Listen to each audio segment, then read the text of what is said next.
Ladies and gentlemen, welcome to Battle Talk. I am Don Battlehawk. I'm going to drink my coffee out of my Riverside, Iowa Trek Fest mug.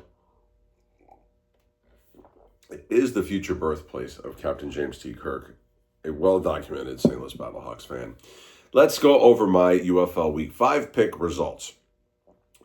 Friday's game, I picked DC at Birmingham. DC to win. DC won, +1. Saturday, for the St. Louis at Orlando game, I picked St. Louis to win, +1.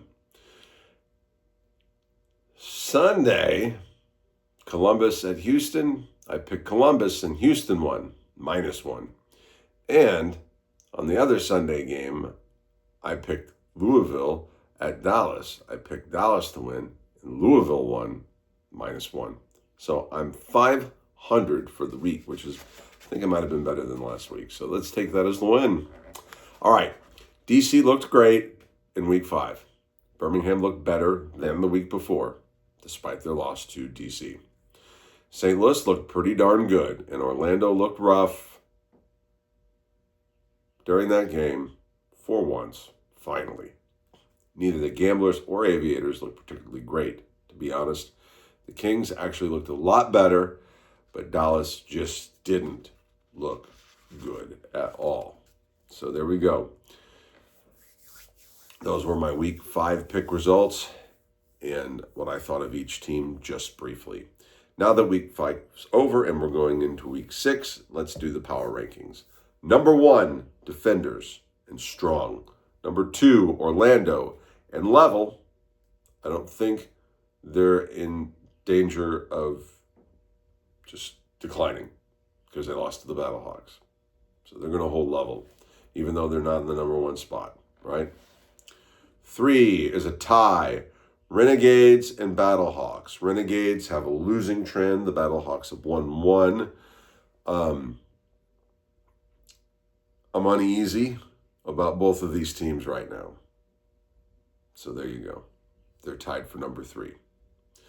Then we're going to skip right down to number 5. The Kings are leveling out, it seems. The Gamblers, number 6, trending upwards, maybe? We don't know. We got to see how they play again. The Aviators, unstable, but not entirely chaotic. And number 8, the Stallions, unstable and chaotic. Little hope. There's a little hope in their new quarterback. Let's see if they can get things together and right the ship a little bit. See if A.J. McCarron can do that. All right? Here are my Week 6 UFL picks. Thursday night's game, Battlehawks at Kings. Battlehawks will win this one. Friday, Gamblers at Aviators. The Gamblers are going to win this one. Saturday, Renegades at DC. I think the Renegades are going to win. I have the feeling that they're going to have a bit of a bounce back and possibly win this one. I think Reed's going to come up and have a banner game. And I honestly think that's what's going to happen. I feel that's what's going to happen. But feelings can be quite deceiving. Sunday, Stallions at Storm. I'm going to pick the Storm. Sorry, Stallions. So these are my Week 6 picks. Power rankings were determined based on previous week's results and overall standings. But the picks for who I think is going to win is based a lot on emotion and feelings. I think Reed's going to have a good game.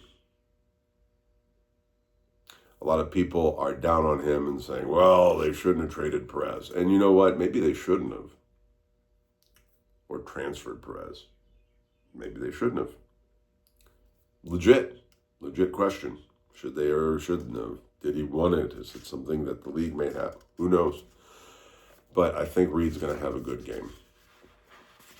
I think even if DC ends up pulling out the win on Saturday, that Reed's going to have a good game.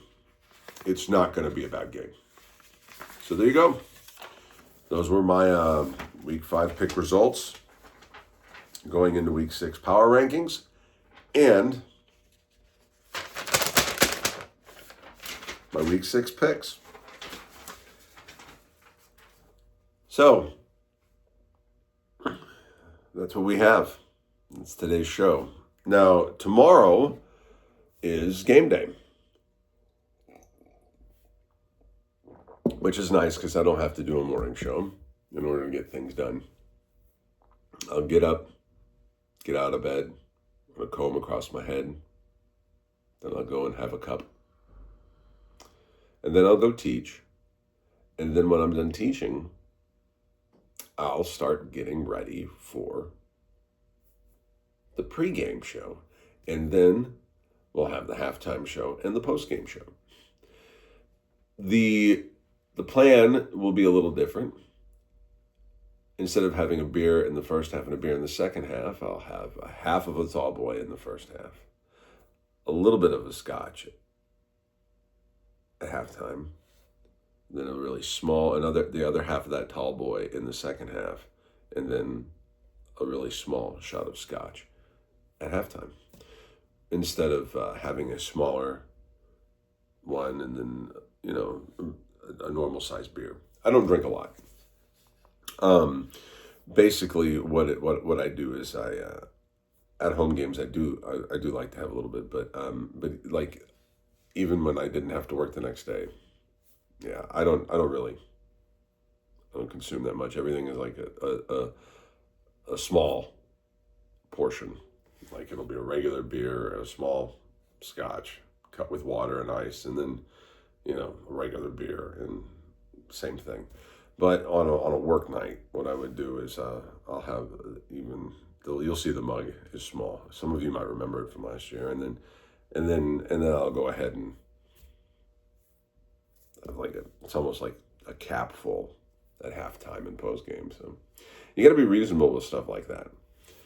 I see far too many people. They go to these football games, and they even on work nights, and they don't be reasonable. And they're just trying to have a good time. I understand. They got rides. It's all good. I am Don Battlehawk, and this has been Battle Talk. I will see you tomorrow.